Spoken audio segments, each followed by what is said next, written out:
दिवस आज हम सभी भाजपा कार्यकर्ता श्रीमती कमला आर्या जी हमारी मंडल अध्यक्ष भारतीय जनता पार्टी से, उनके नेतृत्व में हम लोग यहाँ पर एकत्रित हुए हैं मल पार्क में। और यहाँ पर मौजूद हैं पूर्व मंडल अध्यक्ष बड़े भाई मनोज भट्ट जी, वरिष्ठ भाजपा नेता पुष्कर सिंह मेहरा जी, पूर्व जिला मंत्री दिनेश सांगुड़ी जी, पाठक जी, प्रकाश पांडे जी, गुड्डू दा और हमारे बड़े ही कर्मठ मंडल के महामंत्री योगेश तिवारी जी। तो कई लोगों ने जो है शहीद यहाँ पर हुए, शहादत दी और आज हमें उत्तराखंड जैसा सुंदर राज्य जो है मिल पाया। इसलिए हमारी अध्यक्षा जी का यह निर्णय था और सभी ने, भाजपा के सभी लोगों ने जो है पार्टी से भी जो है था, लेकिन और सभी लोगों ने एक निर्णय लिया कि हम क्यों ना मल पार्क में जो है एकत्रित हैं और सभी ने इसमें सहमति जताई है।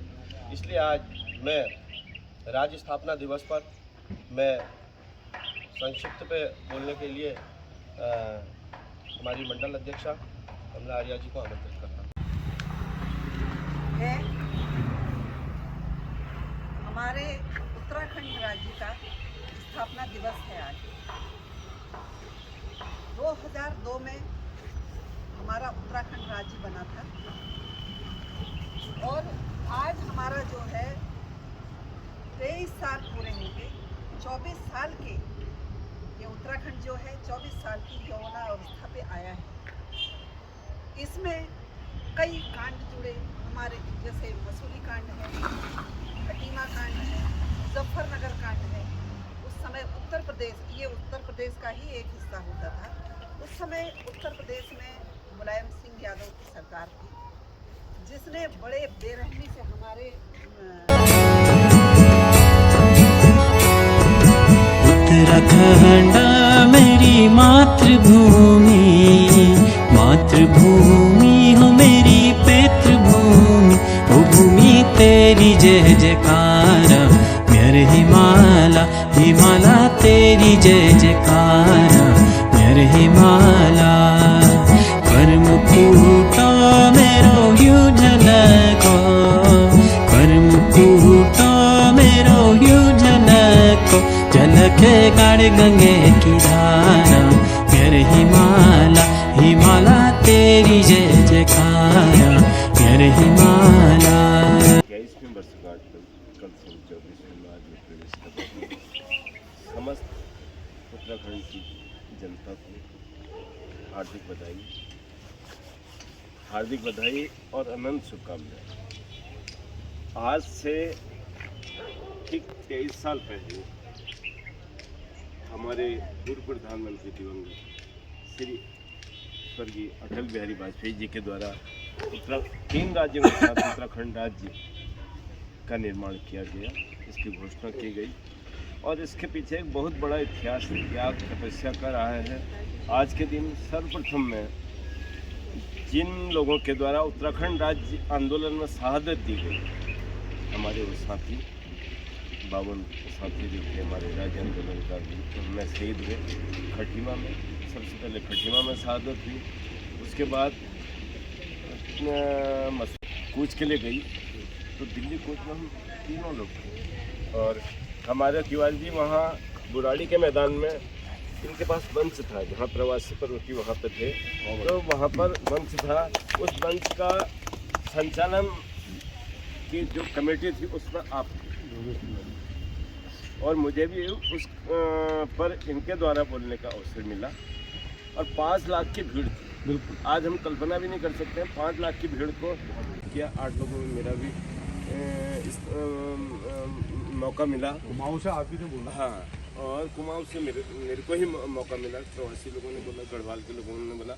उसके बाद बुराड़ी के मैदान से हम लोग दिल्ली को लाल किले की ओर बढ़े। उससे पहले जब हमारी गाड़ियाँ यहाँ से गई कुमाऊं से, हल्द्वानी में हमारी गाड़ियाँ इकट्ठा थी सारी। और हल्द्वानी में करीब केमो से लेकर के उससे लेकर के 2000 हमारी गाड़ियाँ सारी जगह, मतलब पूरी कुमाऊं से 2000 के करीब हल्द्वानी में इकट्ठा थी बसें। और उन बसों के जब हम गए तो सबसे पहले हमारी गाड़ी मोटा पांडे पहुंची। हमारी गाड़ी इसलिए पहुंची कि हमारा जो ड्राइवर था ट्रेवल एजेंसी का था, उसको दिल्ली का रूट का रोज पता था, तो उन्होंने पहले पहुंची। तो मूडा पांडे में बहन जी 5000 रैपिड एक्शन फोर्स के जवानों ने हमारी पूरी आगे बढ़ने का निर्देश नहीं था। हम लोगों को वहाँ पर रोक लिया गया और सबके पास स्टेन गनें थी, असॉल्ट राइफलें थी और हम लोगों को रामगंगा के पुल की ओर डाइवर्ट करने के लिए हेम जी हमारे साथ थे, क्योंकि योगेश जी तो दिल्ली में थे, हेम जी हमारे साथ थे। इनको पता है कि पहली गाड़ी हमारी गई और उसमें खुद मेरी उम्र भी उस समय 30 साल की थी और मैं और ललित लोहनी जी सियाने आदमी थे, दोनों ने ललित लोहनी जी से कहा और पूरे नारे लग रहे थे। हमारे लड़के भी सारे जोश में आए थे, सारे मतलब जो सियाने थे केवल उसमें मैं था, एक ललित लोहनी जी थे जो 30 साल की उम्र के थे, बाकी सब 30-31 साल के, बाकी सब युवा लड़के थे और सबका जोश था, सबको बड़ी तरीके से कंट्रोल किया। और जो रैपिड एक्शन फोर्स के जवान थे उन्होंने हमारे ड्राइवर के कनपट्टी में असॉल्ट राइफल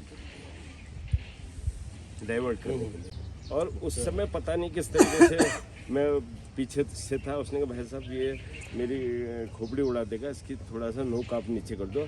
इतना उत्साह था कि मैंने उसके नीचे नोक कर दी, लेकिन उसके बाद भी पीछे से जब 400-500 हमारी गाड़ियाँ आ गई, अगर वो गाड़ियाँ नहीं आती और हमारे यहाँ लड़के उतर जाते तो हमारे साथ भी मुजफ्फरनगर वाला कांड हो जाता, क्योंकि वो मारने के इरादा था उनको। और उस समय उत्तर प्रदेश में मुलायम सिंह यादव की सरकार थी, दिल्ली में नरसिम्हा राव जी की कांग्रेस की सरकार। और जो रैपिड एक्शन फोर्स के जवान थे, सेंट्रल पुलिस के जवान थे, सीआरपीएफ के, वो केंद्र के द्वारा दिए गए थे, क्योंकि दोनों सरकारें नहीं चाहती थी कि उत्तराखंड राज्य बने। और जो हमारे साथी गढ़वाल से आए, उनके साथ मुजफ्फरनगर वाला जो कांड हुआ, हमारी माता बहनों की इज्जत के साथ खिलवाड़ हुआ और करीब हमारे दर्जन से अधिक साथी मार दिए गए। वहाँ पे कई लाशों का तो पता ही नहीं चला। जब हम लोग दिल्ली में पहुँचे तो बुराड़ी के मैदान के बाद तब तक कोई पता नहीं था। आज की तरह अगर मोबाइल नेटवर्क होता हम लोग शायद जिंदा रहते नहीं रहते, लेकिन दिल्ली जल जाती, क्योंकि मोबाइल मुजफ्फरनगर की घटना का पता चल जाता और दिल्ली जल जाती। उस समय मोबाइल तो थे नहीं, तो वो सारी चीज़ें दबा दी गई। और जब हम दिल्ली पहुँचे, वहाँ से मतलब बुराड़ी के मैदान से एक पूरा जुलूस गया और पूरी दिल्ली बंद थी। जब दिल्ली उसमें लाल किले में जमा हुए तो वहाँ 5 लाख से अधिक की गैदरिंग थी, पूरा पर्वती प्रवासी पर्वती से लेकर के सारा। तो हमारे साथ क्या व्यवहार हुआ अब आपको बताते हैं कि हमारे ऊपर घोड़े दौड़ाए गए, लाठियों से मारा गया और आंसू गैस छोड़ी गई और पूरा टेंट जला दिया गया। तो अब बुरी तरीके से मारा गया। मेरे आज पैर में घाव है, आज भी ये पूरा तोड़ दिया गया था ना, तो ये पूरा खून बह रहा था। तो उस स्थिति में हमारे कई साथियों को लगा, यहाँ विनोद कर्नाटक जी की चोट लगी और आपको भी लगी होगी, कई लोगों को, मतलब उस समय हमारे यहाँ भी भीमताल में कई लोग घायल हुए, क्योंकि उस समय तो पुलिस ऐसी लाठियाँ चला रही थी चारों ओर से जो दिख रहा था। तो उन स्थितियों के बाद हमारी वो रैली विफल जरूर हुई, क्योंकि केंद्र सरकार नहीं चाहती थी, नरसिम्हा राव की सरकार नहीं चाहती थी, और कुछ ऐसे नेता भी थे, अब उनका नाम मैं लेना नहीं चाहूँगा, जो उत्तराखंड में मुख्यमंत्री बन करके भी रिटायर हो गए और आज कहते हैं कि मैं राज्य आंदोलनकारी हूँ। नरसिम्हा राव के निर्देश पर उनके द्वारा पथराव किया गया हम पर। उस रैली को विफल कराने के लिए उनके द्वारा पथराव किया गया। बेशक वो जंतर मंतर में बैठ जाते थे धरना देने के लिए, बाद में दिखाने के लिए जब उत्तराखंड राज्य बन रहा है। तो इसका सबसे बड़ा श्रेय जो जाता है वो जाता है हमारे पूर्व प्रधानमंत्री दिवंगत अटल बिहारी वाजपेयी जी को है। और ये विशुद्ध रूप से ये जो राज्य बना है इसमें भारतीय जनता पार्टी की सरकार की देन है। और न कांग्रेस चाह रही थी, लाठीचार्ज हुए, लोग मारे गए तो उसमें, और आज जो 52 लोग मारे गए उसमें भागीदार, जो 52 लोगों को मारे जाने में भागीदार है वो मुलायम सिंह की सरकार भी है और मायावती भी है, मुलायम सिंह भी है, और उसके अलावा कांग्रेस की सरकार भी है। क्योंकि सेंट्रल रिजर्व फोर्स जब यहाँ पर नागा पुलिस आती थी, कोई स्टेट की तो होती नहीं थी, वो नागा पुलिस के जवानों ने हवाली में एक बार हम जुलूस करके वो कर रहे थे तो नागा के जवान ने स्टेन गन तान दी थी और वो हम लोगों ने देख लिया, कुछ लोगों ने तो एकदम से उसको कवर कर लिया, नहीं तो शायद तो 8-10 को मार देता। वो कंडीशन जो खटीमा में हुई वो भवाली भी हो सकती थी, भवाली चौराहे में। तो ये नागा पुलिस के जवान केंद्र के द्वारा भेजे जाते हैं जो बाहर की होती हैं। तो उस समय ऐसे यातनाओं के बाद 9 नवंबर 2000 को हमारा उत्तराखंड राज्य बना।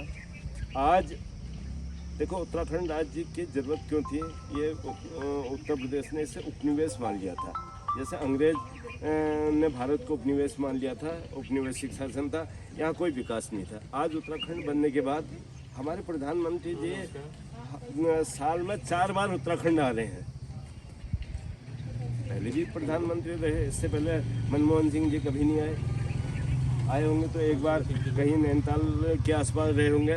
लेकिन आज हमारे माननीय नरेंद्र मोदी जी साल में 4 बार उत्तराखंड आ रहे हैं। पिथौरागढ़ से भी संबोधन कर रहे हैं, आदि कैलाश से भी कर रहे हैं, जो हम बिल्कुल चाइना के बॉर्डर के पास जहाँ मानसरोवर है वहाँ तक की सड़कें बन चुकी हैं, वहाँ तक की डेवलपमेंट हो चुका है।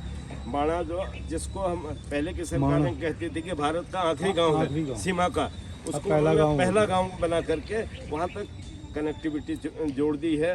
तो चारों ओर से भारत के बॉर्डरों का भी, क्योंकि हमारा बॉर्डर का राज्य है, हमारा नेपाल और चाइना दोनों से लगा हुआ बॉर्डर है, तो इसको डेवलप करने में भारतीय जनता पार्टी की सरकार का पूरा वो है। और मोदी जी ने एक वो ले रखा है। और आज उत्तराखंड राज्य बनने के बाद हमारे जो 4 धाम हैं, 4 धाम इस तरीके से विकसित हो गए हैं कि हर साल उत्तराखंड को हज़ारों करोड़ की रॉयल्टी मिल रही है। यहाँ से रोजगार चला है उन क्षेत्रों में। और ये बानस मंदिर माला में जो कुमाऊं के क्षेत्र जोड़े जा रहे हैं, खुद हमारे प्रधानमंत्री जी जागेश्वर में आकर के उन्होंने जागेश्वर धाम को इनको मानस माला में जोड़ने का काम किया है। तो यहाँ पर्यटन भी बढ़ेगा और लोगों को रोजगार भी बढ़ेगा। इतनी बड़ी इस सरकार के आने के बाद, उत्तराखंड बनने के बाद, इतनी बड़ी हमारी ये जमरानी बांध परियोजना जो 52 साल से लंबित थी वो यहाँ पर हुई है। तो उससे पूरे उत्तराखंड को भी लाभ मिलेगा, उत्तर प्रदेश को भी लाभ मिलेगा, रोजगार भी बढ़ेगा। तो आज उन सबको याद करने के साथ साथ आज भारतीय जनता पार्टी की सोच को और हमारे नेताओं की, चाहे अटल बिहारी वाजपेयी जी से लेकर खंडूरी जी उस समय पूरे उस 2 अक्टूबर 1994 की रैली में थे। हम खंडूरी जी के साथ भी, भुवन चंद्र खंडूरी जी जो बाद में मुख्यमंत्री बने तो वो भी वहाँ रैली में थे, इंद्रमणि बडोनी जी थे। उन सब लोगों को आज याद करने का दिन है। तो इन्हीं शब्दों के साथ आज हम लोगों का एक कर्तव्य बनता है कि जिस प्रकार से, और मैं ये भी कहना चाहूँगा कि उत्तराखंड राज्य, हम लोग तो चलो चिन्हित थे, हम जेल भी गए या हम आगे मतलब रहे तो वहाँ भी गए, लेकिन उत्तराखंड का हर मतलब जो बच्चा माँ की गोद में था या माँ की कोख में था, अगर वो माता वहाँ पर आई है तो वो भी आंदोलनकारी है। हमारा जो खून है उत्तराखंड का, ये आंदोलनकारी खून है और एग्रेसिव खून है, आगे बढ़ने का मुद्दा रखता है। और हमारे जो प्रधानमंत्री जी चाहते हैं कि 21वीं सदी का जो उत्तराखंड हो, पूरे देश का नेतृत्व करे। हमारे मुख्यमंत्री जी पुष्कर सिंह धामी जी, हमारी सरकार चाहती है कि 21वीं सदी में उत्तराखंड जो है देश का अग्रणी राज्य बने। तो ये जो क्रांतिकारियों का खून है, यहाँ तो वो भी क्रांतिकारी है जो माँ की गोद में था और माँ की कोख में था, वो बच्चा भी, क्योंकि माँ वहाँ पर बैठी। और उत्तराखंड का जन जन सैलाब, मैं सारे लोगों से कह रहा हूँ, ठीक है हम लोग चिन्हित राज्य आंदोलनकारी हैं, लेकिन हमारे प्रकाश भैया भी आंदोलनकारी हैं, आप भी आंदोलनकारी हैं, मैं मंडल अध्यक्ष जी आंदोलनकारी हैं, सारे लोग, पंकज जी आंदोलनकारी हैं, भुवंदा आंदोलनकारी, पांडे जी आंदोलनकारी, दिनेश दा आंदोलनकारी, जो भी जिसकी भूमिका जहाँ पर भी रही, जहाँ पर भी रहा, अगर वो 1 मिनट माँ के गोद में भी था, कोख में भी था, वो भी आंदोलनकारी है। तो मैं हम सबका एक कर्तव्य बनता है, उत्तराखंड आगे बढ़ रहा है और निश्चित ही हमारे प्रधानमंत्री जी के आशीर्वाद से, हमारे यहाँ मंत्रिमंडल के, हमारे मुख्यमंत्री जी के सोच के अनुरूप बहुत जल्दी उत्तराखंड देश का अग्रणी राज्य बनेगा। इन्हीं शब्दों के साथ नाते बतौर उत्तराखंड राज्य आंदोलनकारी मैं पुनः उन सारे शहीदों को जिन्होंने इस उत्तराखंड को बनाया, जिनके खून से ये उत्तराखंड बना, जिसमें हमारी माताएं भी थी, तो मसूरी कांड में बेलमती चौहान और हंसा धनाई दोनों का मतलब को गोलियों से मार दी गई थी। मुजफ्फरनगर कांड में भी है, हाँ, तो माताओं का विशेष करना, उनका भी सहयोग है, उन्होंने भी गोलियां खाई, वो भी शहीद हुई। तो और हर धर्म हर जाति का आदमी इसमें शहीद हुआ। तो उन सबको आज श्रद्धांजलि अर्पित करते हुए पुनः सबकी शुभकामनाएं देते हुए मैं अपनी बात को समाप्त करता हूं और सबके उज्जवल भविष्य की शुभकामनाएं हैं। उत्तराखंड के उज्जवल भविष्य की शुभकामनाएं देता हूं। जय हिंद, जय भारत, जय उत्तराखंड। पुष्कर मेहरा जी राज्य आंदोलनकारी हैं, मैं उनको भी इस राज्य उत्तराखंड राज्य में हार्दिक बधाई देती हूँ, शुभकामना देती हूँ। और हमारे बीच में श्रीमान हेम पाठक जी हैं, मैं आपको भी बहुत बहुत बधाई देती हूँ। और मैं उम्मीद करती हूँ जिस तरह हमारे उत्तराखंड वासियों ने इस उत्तराखंड राज्य को बनाने में अपनी शहादत दी, उसी तरह हमारा एक एक नौजवान, हमारी एक एक महिला, हमारे एक एक बच्चे जो है इस उत्तराखंड निर्माण में, इस उत्तराखंड को आगे बढ़ाने में अपना सहयोग दें। धन्यवाद। जय भारत, जय हिंद।